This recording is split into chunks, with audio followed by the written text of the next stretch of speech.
Hello friends, मैं हूं प्रजापति कुमार और आज हम बात करेंगे खिलजी डायनेस्टी के बारे में। इससे पहले हमने गुलाम वंश पढ़ा, स्लेव डायनेस्टी। आज हम पढ़ेंगे खिलजी वंश, जो कि 1290 से लेकर के 1320 इसका शासनकाल रहा है। और जानेंगे इसके महत्वपूर्ण शासक के बारे में और उनसे जो रिलेटेड क्वेश्चन आते हैं एग्जाम में, उनको भी हमने सेट किया है, जो कि पहले पढ़ने के बाद नोट्स बनाए, उसको पढ़ने के बाद हम क्वेश्चन आंसर भी करेंगे। तो बने रहिए हमारे साथ। तो जलालुद्दीन फिरोज खिलजी 1209 ईस्वी से लेकर के 1290 ईस्वी से लेकर के 1296 ईस्वी तक इसका शासनकाल रहा है। जलालुद्दीन खिलजी ने खिलजी वंश की स्थापना किया। खिलजी वंश की स्थापना किया। जलालुद्दीन खिलजी ने गुलाम वंश के अंतिम शासक की हत्या करके दिल्ली का सुल्तान बना। दिल्ली के सुल्तानों में अलाउद्दीन खिलजी सबसे प्रसिद्ध और योग्य माना जाता है। यह अलाउद्दीन खिलजी सेकेंड सुल्तान था, लेकिन पहला सुल्तान जो था जलालुद्दीन खिलजी था। और जलालुद्दीन खिलजी को ही खिलजी वंश का फाउंडर माना जाता है। और इसका शासनकाल 1290 से 1296 तक रहा है। और इन्होंने जो महत्वपूर्ण कार्य किए देखते हैं। प्रारंभिक जीवन में एक सैनिक के रूप में शुरू किया। इन्होंने अपना प्रारंभिक जीवन एक सैनिक के रूप में शुरू किया। अपनी योग्यता के बल पर इसने सर ए जहांदरी अंग संरक्षक का पद प्राप्त किया तथा बाद में सेना का सूबेदार बना। तो बाद में यह सेना का सूबेदार बना। कैकुबाद ने इसे आरिज़े मुमालिक का पद दिया और शाइस्ता खां की उपाधि। कैकुबाद जो है आदमी है, इसने इसको खारिजे मुमालिक का पद दिया और शाइस्ता खां की उपाधि के साथ सिंहासन पर बैठाया। इसने दिल्ली के बजाय किलोखड़ी के मध्य में राज्याभिषेक करवाया। तो इसका राज्याभिषेक कहाँ हुआ था? किलोखड़ी के मध्य में। सुल्तान बनते समय जलालुद्दीन की उम्र कितनी थी? तो सुल्तान बनते समय जलालुद्दीन की उम्र 70 साल थी।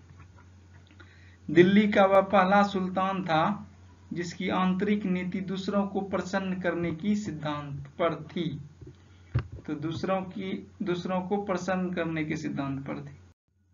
फिरोज खिलजी ने अपनी पुत्री की शादी उलुग खां से करवा दी। जलालुद्दीन खिलजी ने अपने पुत्री की शादी किसके साथ करा दी? उलुग खां से करवा दी। नवीन मुसलमानों को रहने के लिए मुगलपुर नामक बस्ती बसाई। मुगलपुर नामक बस्ती, जो मुगलपुर है, ये बस्ती का नाम है, किसने बसाई? तो जलालुद्दीन खिलजी ने। अमीर खुसरो और हसन देहलवी, ये दोनों कवि हैं, प्रख्यात कवि, इनके दरबार में रहते थे। और ये कवि आगे अलाउद्दीन खिलजी के दरबार में ही रहते हैं, क्योंकि 1290 से 96 तक शासनकाल रहता है। उसके बाद जलालुद्दीन मर जाता है, लेकिन ये कवि तो जिंदा ही रहते हैं। तो ये अमीर खुसरो और हसन देहलवी, नेक्स्ट शासक जो होता है अलाउद्दीन खिलजी, तो उसके शासनकाल में भी यह पूछा जाता है। तो आप बोल सकते हैं जलालुद्दीन खिलजी के शासनकाल में भी, अलाउद्दीन खिलजी के शासनकाल में भी अमीर खुसरो दरबारी कवि थे। तो जलालुद्दीन के काल में मुसलमानों का दक्षिण भारत में आक्रमण स्टार्ट हुआ। तो जलालुद्दीन के समय में स्टार्ट हुआ, लेकिन यह अलाउद्दीन खिलजी के समय मलिक काफूर के नेतृत्व में दक्कन का पठार ने दक्षिण भारत पर विजय हासिल किया। तो जलालुद्दीन खिलजी की हत्या इसके भतीजे एवं दामाद अलाउद्दीन खिलजी ने। तो जलालुद्दीन खिलजी की हत्या जो है उसके भतीजे एवं दामाद अलाउद्दीन खिलजी ने। अलाउद्दीन खिलजी जो था यह जलालुद्दीन खिलजी का दामाद था। इसने जलालुद्दीन खिलजी की हत्या करवा दी। कैसे? अपने भाई अल्मास बेग की सहायता से। कब? 1296 ईस्वी में। कहां पर? तो इलाहाबाद, जिसको उस समय कड़ामनिकपुर बोलते थे।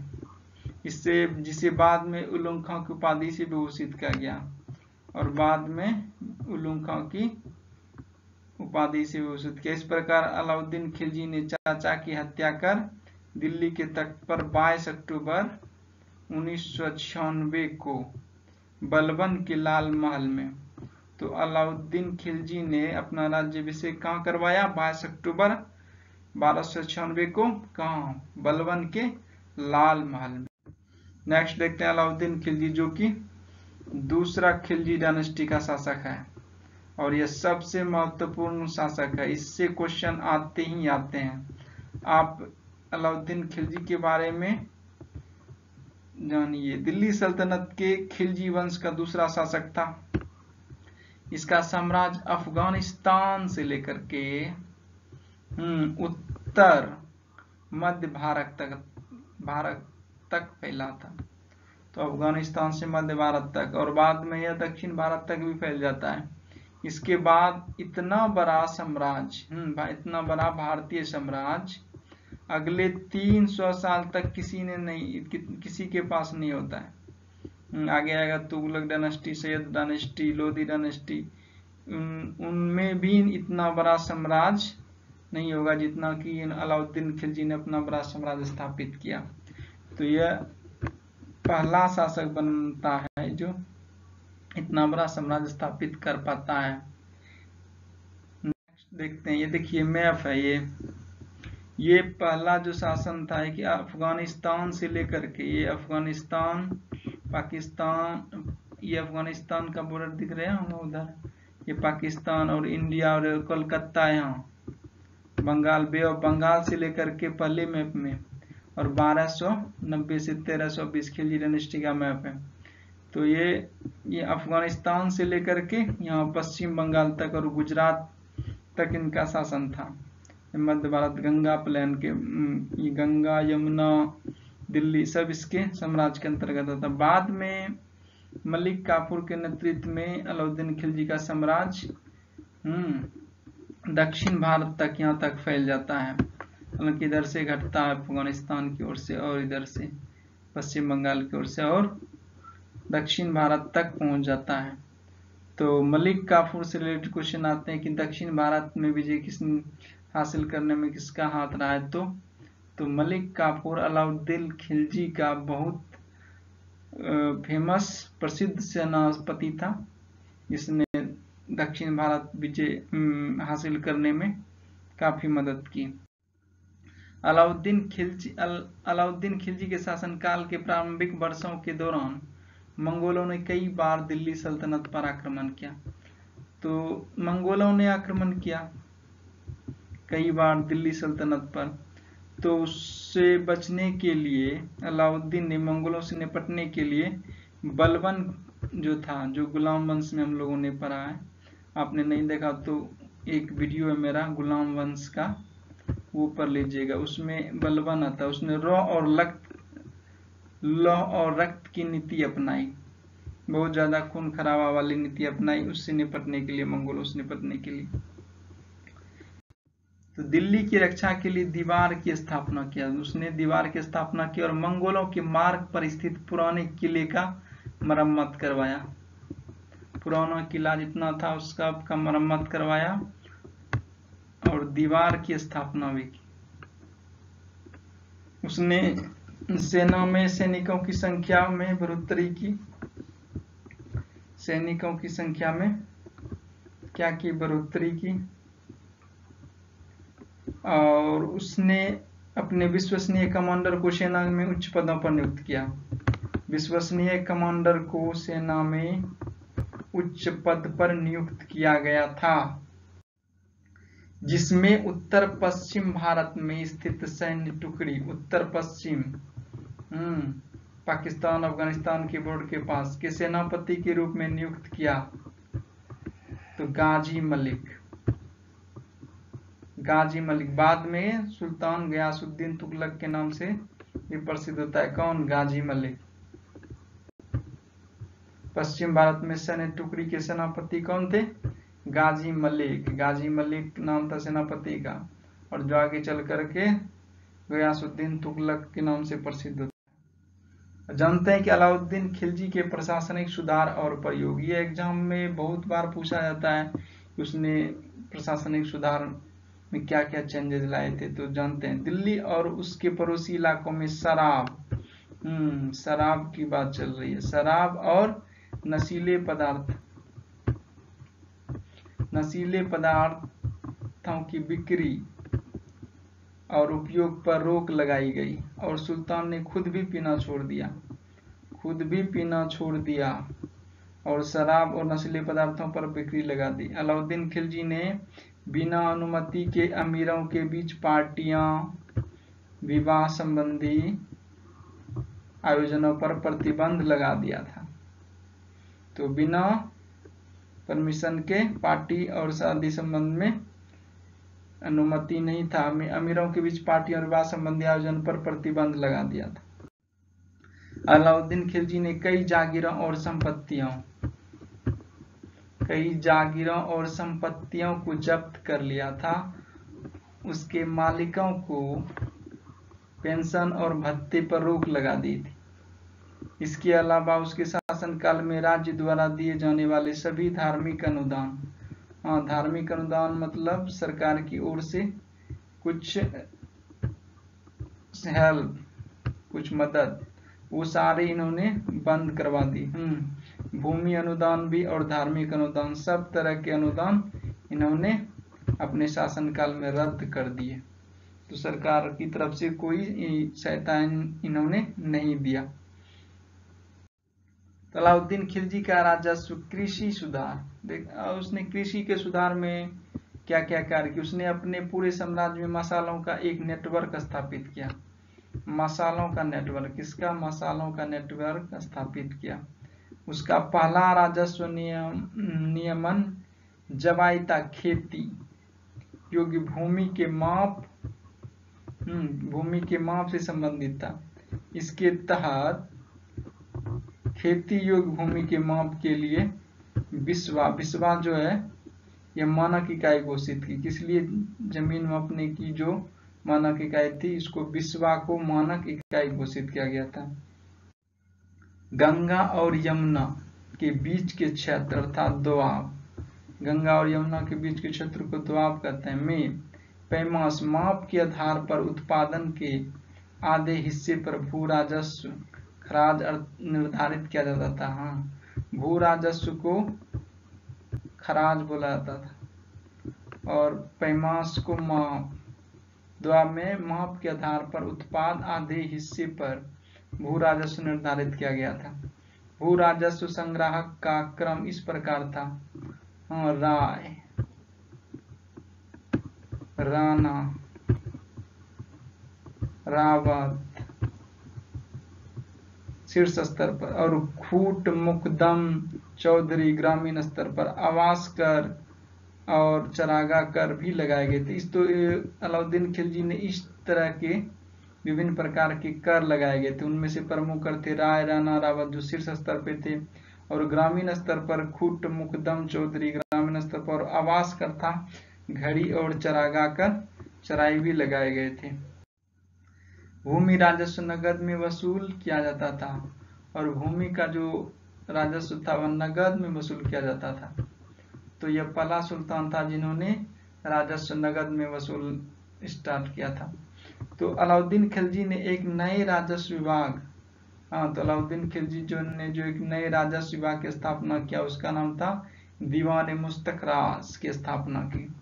ये पूछा जाता है कि अलाउद्दीन खिलजी ने जो राजस्व विभाग स्थापित की उसका नाम क्या था, तो दीवान मुस्तखराज। अलाउद्दीन खिलजी के समय में एक नए बिचौलिए वर्ग खूट की शुरुआत हुई, जो परगना या सिख जिला स्तर पर कामकाज देखते थे। इन्हें जमींदार के रूप में सर्वप्रथम अमीर खुसरो ने संदर्भित किया था। नेक्स्ट, अलाउद्दीन खिलजी के बाजार नियंत्रण प्रणाली जो थी यह बहुत फेमस था। इससे क्वेश्चन आते हैं। देखिए, जवाबित या विस्तृत नियम अब सभी वस्तुओं जैसे अनाज, घोड़े, मवेशी, दासों के मूल्यों को निर्धारित करने के लिए किया गया था।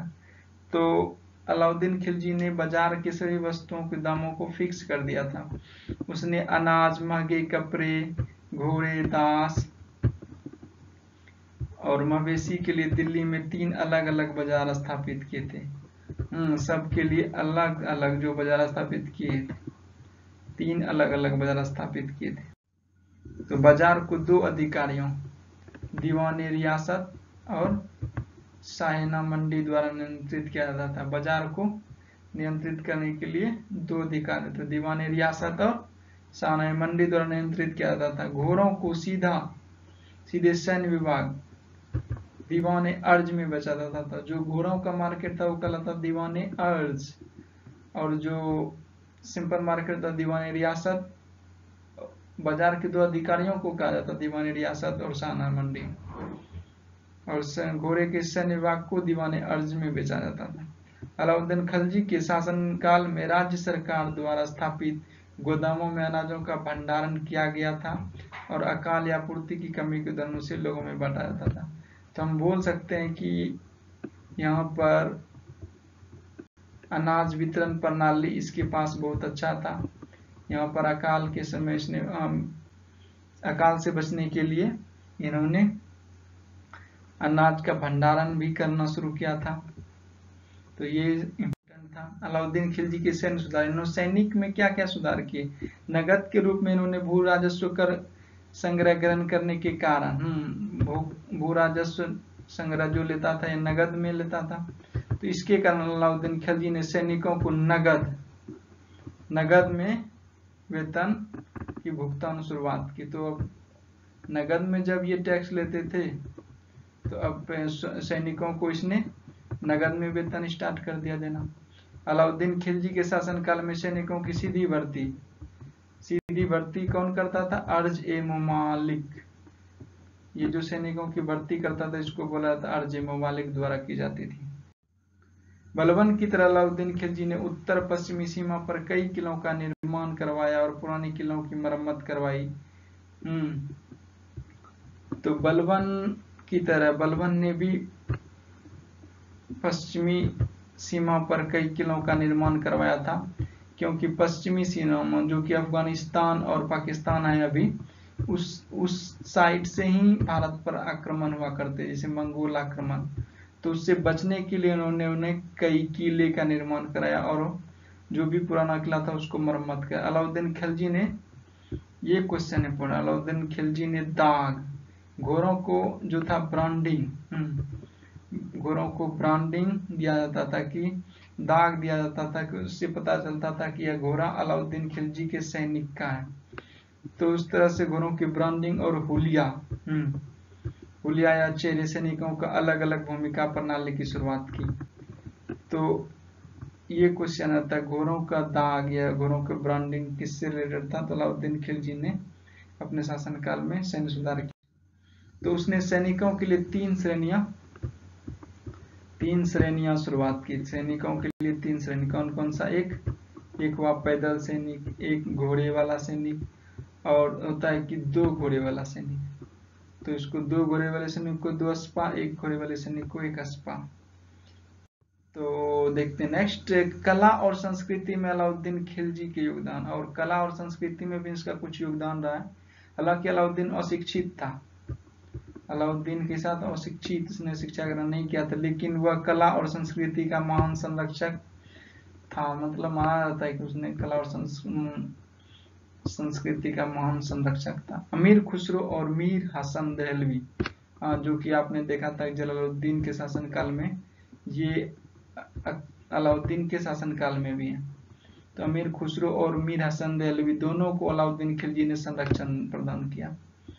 अलाउद्दीन खिलजी ने सीरी, ये इंपॉर्टेंट है, सीरी नामक एक नए शहर की स्थापना की।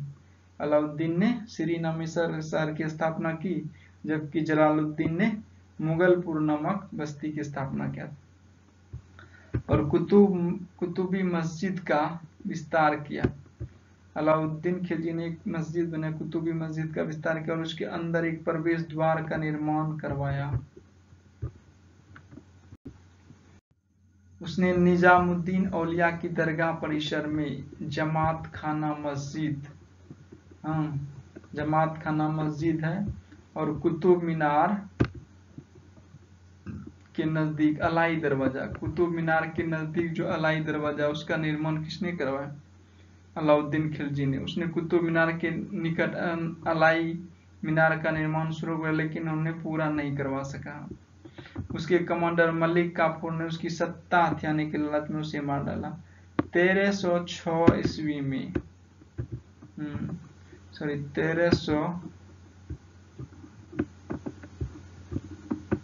1306 ईस्वी में,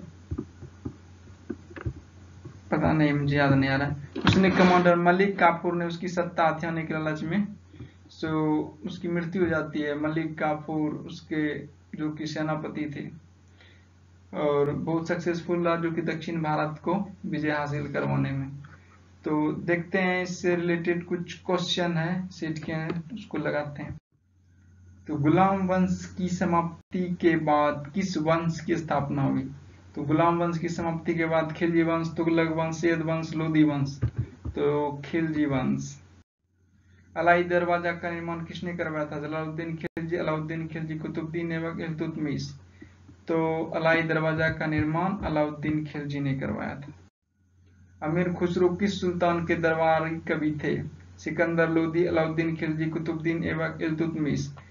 तो अलाउद्दीन खिलजी। अमीर खुसरो किस सुल्तान के दरबारी कवि थे? अलाउद्दीन खिलजी। दिल्ली के किस सुल्तान ने अस्थायी सेना का निर्माण किया? इब्राहिम लोदी, अलाउद्दीन खिलजी, कुतुबुद्दीन ऐबक, इल्तुतमिश। तो दिल्ली के सुल्तान हैं जिसने अस्थायी सेना का निर्माण किया, तो अलाउद्दीन खिलजी। खिलजी वंश का अंतिम शासक कौन था? जलालुद्दीन खिलजी, अलाउद्दीन खिलजी, कुतुबुद्दीन ऐबक, नसरुद्दीन खिलजी। तो नसरुद्दीन खिलजी वंश का अंतिम शासक था।